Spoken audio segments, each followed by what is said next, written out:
క్రీస్తుల మహిమ కలుగును గాక. దేవుని కృపను బట్టి 3 వచనాల్లో నుంచి సారాంశాన్ని చక్కగా వివరించడానికి దేవుడి శుభ్ర కృపను బట్టి ఆయన స్తుతిస్తున్నాను.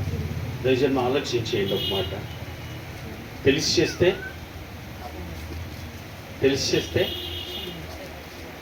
తెలియక చేస్తే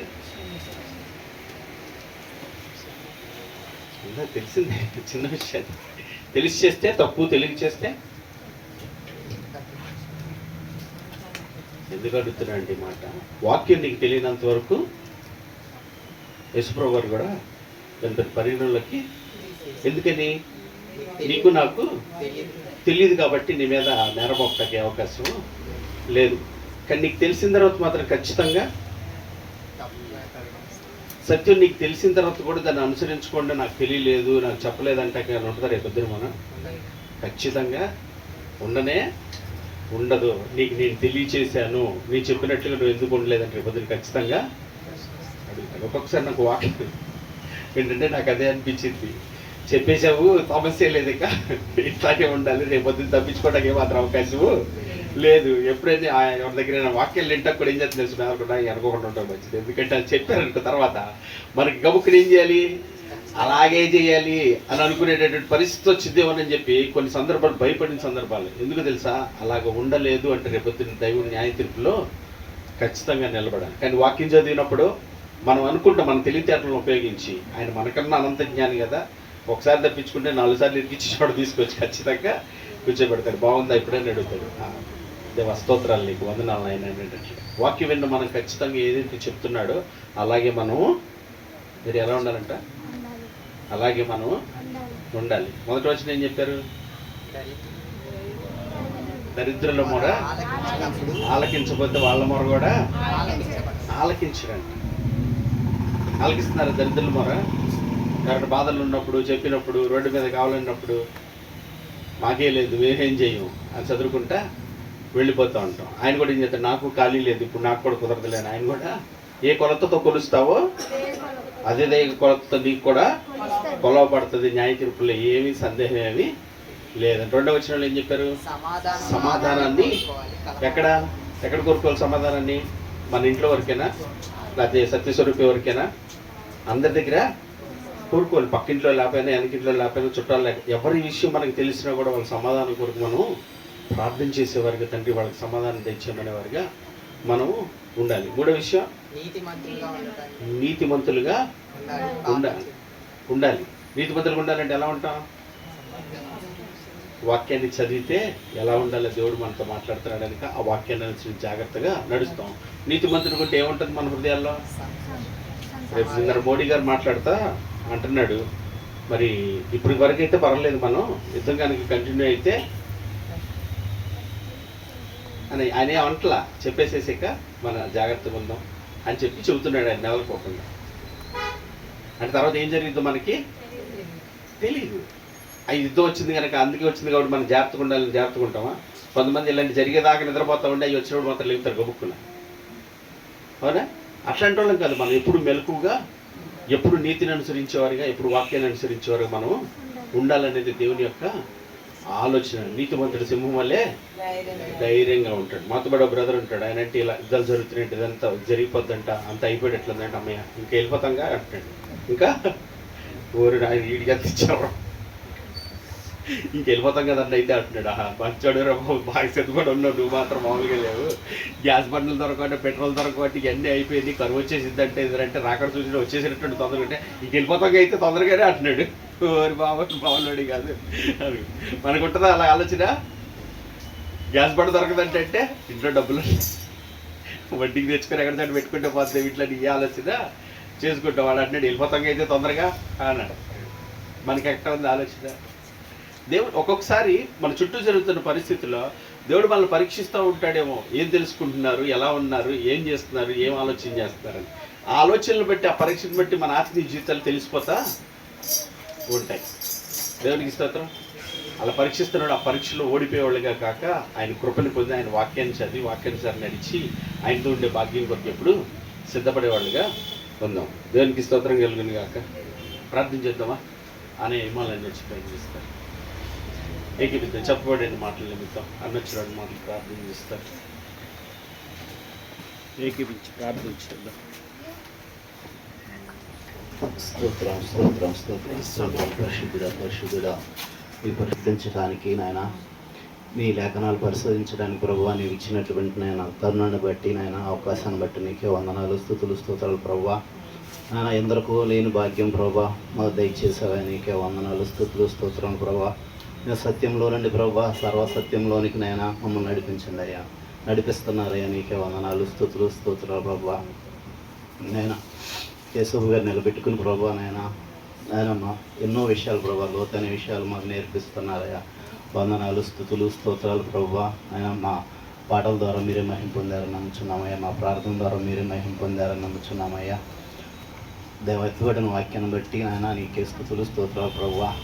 నాయన దరిద్రుల మరం నాయన మేము వినకుండా ప్రభా ఉంటే ప్రభా మా మరం మీరు వినంటున్నారయ్యా, నీకే వందనాలు స్తుతులు స్తోత్రాలు ప్రభా.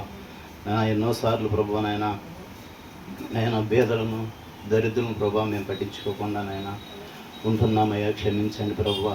నాయన ఇప్పటి నుంచి అయినా సరే ప్రభా అలాంటి వారిని ప్రభా నేను ఆదరించడానికి ప్రభా మాకు కలిగిన దాంట్లో ప్రభా వారికి సహాయం చేయడానికి దయచేయండి అయ్యా, నీకే వందనాలు. అటువంటి నాయన మనసును దయచేయమని వేడుకొంచున్నామయ్యా, నీకే వందనాలు ప్రభా. నాయన మొదటిగా ప్రభా మేము దరిద్రులుగా ఉండకుండా ప్రభా నాయన మమ్మల్ని ఈ స్థితిలో ఉంచినందుకే వందనాలయ్యా, స్తుతులు స్తోత్రాలు ప్రభా. నాయన భేద విధవరాలు ప్రభా తనకు కలిగిన దానికంటే అధికంగా ప్రభా నీకు సమర్పించుకుని ప్రభా నాయన ఆ విధంగా నాయన మేము కూడా ఉండడానికి సహాయం చేయండి ప్రభా, నీకు వందనాలు స్తుతులు స్తోత్రాలు ప్రభా. మగ్ధులైన మరియ అయితే ప్రభా నాయన ఎంతో విలువైన దాన్ని నీకు సమర్పించిందయ్యా, నేను అత్తరితో నేను అభిషేకించి ప్రభా మేము కూడా అలా సమర్పణ కలిగినైనా జీవించడానికి సహాయం చేయండి ప్రభువా, మీకే వందనాలు స్తుతులు స్తోత్రాలయ్యా. జక్కి అయితే ప్రభువా నేను వాక్యం విన్న తర్వాత ప్రభువా వాక్యానుసారంగా నడుచుకున్న తర్వాత వాక్యం తన హృదయంలోనికి వెళ్ళిన తర్వాత ప్రభువా నేను దాన్ని తీసుకున్న దాంట్లో ప్రభువా నేను రెండంతలు నేను వారికి ఇచ్చారయ్యా. నేను ఆ విధంగా నేను మా చుట్టూ ఉన్న భేదలను ప్రభా కనికరించడానికి సహాయం చేయండి ప్రభా. వెధవరాని ప్రభా ఆదరించడానికి సహాయం చేయండి, నీకే వందనాలు. దిక్కులేని వారిని ప్రభా నేను అనాథలను తండ్రి లేని వారిని ప్రభా మేము ఆదరించినట్లుగా సహాయం చేయండి ప్రభా. రెండో విషయం ప్రభా మేము అందరితో సమాధానం కలిగి జీవించడానికి సహాయం చేయండి ప్రభా. మా ఇరుగు పొరుగు వారితో కానీ ప్రభా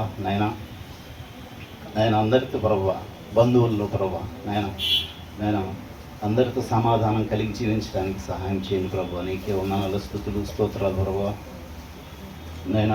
వాక్యానుసారంగా జీవిస్తే ప్రభా నీ రాకల్లో ఎత్తబడినప్పుడు సింహం వలె ధైర్యంగా ఉంటామని ప్రభా సెలవిస్తున్నావయ్యా, నీకే వందనాలు స్తుతులు ప్రభా. ఆ విధంగా నీ వాక్యానుసారంగా కుడికి కానీ ఎడం కానీ తొలగిపోకుండా ప్రభా జీవించడానికి ప్రభా మీరే కృప చూపించండి ప్రభా. ఈ సత్య స్వరూపి ప్రార్థనా మందిరాన్ని జ్ఞాపకం చేసుకుని ప్రభా రోజు రోజుకు ప్రభా మమ్మల్ని సత్యంలోండి సర్వసత్యంలో నడిపిస్తున్నావు, నీకే వందనాలు. ఇంకా అనేక విషయాలు ప్రభా బ్రదర్ ద్వారా ప్రభా మాకు నేర్పించండి అయ్యా. ఈ కుడికలు ప్రభా మేము ఏ కుడికి కూడా మిస్ కాకుండా ప్రభా అన్నీ నేర్చుకోవడానికి సహాయం చేయండి, వాక్యానుసారంగా జీవించడానికి సహాయం చేయండి. విడిచిపెట్టే వారిని కాకుండా ప్రభా ఆ విధంగా జీవించడానికి తగినటువంటి కృప మా వల్ల అయితే కాదు మీరే దయచేయండి ప్రభా. ఆ విధంగా ప్రభా హెత్తబడే సంఘంలో ప్రభా మేము ఉండటానికి సహాయం చేయమని, ఈ సంఘాన్ని కాకుండా ప్రభా అందరినీ ఆయత్తపరిచి వాక్యానుసారంగా నడుచుకున్న వారిగా సిద్ధపరచమని యేసుక్రీస్తు వారి పరిశుద్ధ నామంలో అడిగి వేడుకొంచున్నాను మా తండ్రి. జ్ఞాపకం చేసుకోండి, యథావిధిగానే రేపు స్త్రీల కుడికి జరిగించబడుతుంది 7 గంటలకి. శుక్రవారం ఉపవాస ప్రార్థన ఆరాధన యథావిధిగా కార్యక్రమాలు జరుగుతాయి కనుక వాటన్నింటిలో మీరు పొందండి. ఇంకెవరైతే సత్యం తెలియక అసత్యంలో ఉంటున్నారో వాళ్ళని నడిపించే ప్రయత్నం చేయండి. ప్రభు మీకు సహాయం చేయండి కాక. ముగింపు ప్రార్థనతో ముగించుకుందాం. కళ్ళు మూసుకున్నట్లయితే పరిశుద్ధుడు ఒక తండ్రి, క్రీస్తునందు నాయన మీకు స్తుతులు స్తోత్రాలు వందనాలు చెల్లిస్తూ మరొకసారి మీ పాదాల వద్దకు ఆకర్షించి మీ ప్రభుత్వం నాయన సత్యం మాకు తెలియజేసిన విధానాన్ని బట్టి స్తోత్రాలు. విన్న బిడ్డలను వాళ్ళ హృదయాల్లో నీ వాక్యమును స్థిరపరిచి వాక్యానుసారంగా నడుచుకునే భాగ్యాన్ని బిడ్డలకి దయచేయండి. ఈ విషయంలో భయపడక అధైర్యపడక కృంగిపోక వెనుదిరక విశ్వాసమందు స్థిరపరచండి, బలపరచండి. అనేక మంది భయభీతుల్లో నాయన ఒంటరి స్థితిలో దిక్కులేని పరిస్థితుల్లో నా తండ్రి నాయన దురాలవాట్లో వ్యసనాల్లో నా తండ్రి ఇక నా జీవితం అయిపోయింది, నేను మరణిస్తాను, నాకు చావే మేలు చావే మేలంటే ఆ మరణ దూతల చేత పీడించబడుతున్న వారందరినీ నాయన ఒక్కసారి కృపతో జ్ఞాపకం చేసుకుని ఆ మరణ దూతను యేసునామములో పారదోలండి నాయన. మీ కృపతో కనికరించండి, మీ ముఖ కాంతిని వారి మీద ప్రకాశింపచేయండి అయ్యా. మీ తట్టు ఆకర్షించండి, మీరు ఆలోచన చెప్పండి అయ్యా. సర్వ ప్రజలు నీ మహిమ కొరకు చేయబడి ఉండగా నా తండ్రి నాయన, నీ మహిమ కొరకు జీవించాలని ఆశ దయచేయండి. ఎండిన ఎముకలకు సత్తునిచ్చే దేవుడు నాయన అయ్యా తండ్రి నాయన. తండ్రి మోడి బారిన జీవితంలో చిగురింపచేసే దేవుడు నా తండ్రి నాయన. నిన్ను గురించిన జ్ఞానం నీ ప్రజలకు దయచేయండి నాయన. నీ ఆలోచనని ప్రజలు గ్రహించడానికి సహాయం చేయండి, నీకు లోబడటానికి సహాయం చేయండి, నీ తట్టు తిరగటానికి సహాయం చేయండి అయ్యా. నీ కృపతో కాపాడమని ప్రతి ఒక్కరిని ప్రార్థన చేస్తున్నాము, వేడుకుంటున్నాను ఆయన. మీ పాదాలు చెంద పెడుతున్నాను ఆయన అయ్యా. ఈ యుద్ధముల ద్వారా తెలుసుకోవాల్సినది ఏదైతే ఉందో ప్రజలు అది తెలుసుకున్నట్లుగా మీరే సహాయం చేయండి. మీరు అక్కడికి మార్గాలు సారాలు పరచబట్టడానికి సహాయం చేయండి. ఎవరైతే ఆయా ప్రాంతాల్లో రక్షణ పొందారో స్థిరంగా నిలిచి గురువైపుకే సాగిపోవడానికి సహాయం చేయండి. ఇంకెవరైతే గ్రహించలేకపోతున్నారో అది గ్రహించి తెలుసుకున్నట్లుగా ఈ లోకం మాకు శాశ్వతం కాదని నా తండ్రి నాయన ఎరుగునట్లుగా, మీ తట్టు చూచినట్లుగా నీవే నాయన నీ ఆత్మకార్యను జరిగించిన తండ్రి నాయన. దేశాల మధ్య సమాధానం కలుగుటకు మీ కృపా సహాయం దయచేయమని క్రీస్తునందు ప్రార్థిస్తున్నాను. ఈ ప్రాంత ప్రజలను కనికరించండి ఆయన. అంధకారంలో బంధకాల్లో బలహీనతలతో వ్యసనాలు ఉన్న ప్రజలను ఆయన నీ కృపతో కాపాడండి, నీ కృపతో కనికరించండి అయ్యా. మీ తట్టు ఆకర్షించండి నాయన, సహాయం చేసిన ఆయన. ఎవడు నశించడం నీకు ఇష్టం లేదు, అందరూ అంతటా మార్మల్స్ పొందాలని నీ ఆత్మకార్యం జరిగించమని ఆయన ప్రార్థిస్తున్నాను. వాక్యమిత నిదాసుని కుటుంబాన్ని కూడా బలపరిచి నీ ఆత్మచేత నింపి నీ చిత్తానుసారంగా నీ మహిమలు నీ పరిచయలో వాడుకోమని ఆయన ప్రార్థన చేస్తున్నాను నాయన. వచ్చిన బిడ్డల కుటుంబాలు కూడా నాయన వారి ఏ పరిస్థితుల్లో ఉన్నారో మీకు తెలుసు నాయన, వారికి ఏం కావాలో మీకు తెలుసు నాయన. సమస్తమును చేయటకు శక్తి కలిగిన దేవుడు అని నీ వాక్యాన్ని హృదయంలో చేర్చుకొని వాక్యానుసారంగా జీవించడానికి మాత్రమే నా తండ్రి నాయన పురుగలు కూడా ముందుకు సాగుటకు సహాయం చేసి తద్వారా నీతుండే భాగ్యం కొరకు సిద్ధపడటకు ఎల్లవేళ నీ కృపను చూపించి నడిపించమని ఇక్కడ జరుగుతున్నటువంటి కూడికలు ప్రార్థనలన్నీ నీకు మహిమకరంగా నీ ఆలోచన చొప్పున మాత్రమే జరిగించడం సహాయం చేయండి. ఇంత మునిపి ఈ స్థలంలో జరిగిన ప్రతి ప్రార్థనను బట్టి నడిపించిన ప్రతి బిడ్డ సత్యం చూపిన కృపను బట్టి క్రీస్తునందు కృతజ్ఞతాస్తుతులు చెల్లిస్తూ ఇంకా అనేకులకు నాయన సత్యం బయలుపరచబడినట్లుగా ఈ పని పరిచయం నిశ్చితానుసారంగా వాడుకొని మహిమ పొందమని సమస్త ఘనత మహిమలు మీకు మాత్రమే ఆరోపిస్తూ ఆపాదిస్తూ యేసుక్రీస్తు శ్రేష్టమైన ప్రార్థించి అడుగుచున్నాను పరమ తండ్రి. ఆమేన్. పరలోకమందున మా తండ్రి, మీ నామం పరిశుద్ధపరచబడును గాక, మీ రాజ్యం మాకు వచ్చును గాక, మీ చిత్తం పరలోకమందు నెరవేర్చున్నట్లు భూమి అందు నెరవేరును గాక. మాకు కావలసిన దినహారం నేడు మీరు మాకు దయచే మా తండ్రి. మాడేలా అపరాధం చేసిన వారిని మీకు క్షమించలాగిన మా అపరాధాలు క్షమించు తండ్రి. మమ్మల్ని శోధనలోనికి తేక కిడుల నుంచి తప్పించండి. ఎందుకంటే రాజ్యము, బలము, శక్తి, మహిమ నిరంతరం నీవే ఉన్నావు తండ్రి. ఆమేన్. మన తండ్రి అయిన దేవుని ప్రేమ, కుమారుడైన యేసుక్రీస్తు యొక్క కృప, పరిశుద్ధాత్మ యొక్క అన్ని సహవాసము, సన్నిధి, సహాయము కూడి ఉన్న మనకును సకల జనులకు సకల పరిశుద్ధులకు యుద్ధం జరుగుతున్న ప్రాంతములకు ప్రార్థించిన బిడ్డలకు సదా తోడుగుండి ఆయన ఆత్మచేత నింపి ఆయన చిత్తమే జరిగించును గాక. ఆమేన్. ప్రేమ సమాధానాలు కర్తైన దేవుడు మనందరికీ తోడే ఉండి నడిపించును గాక. God bless you all. దేవుడు మిమ్మల్ని దీవించును గాక.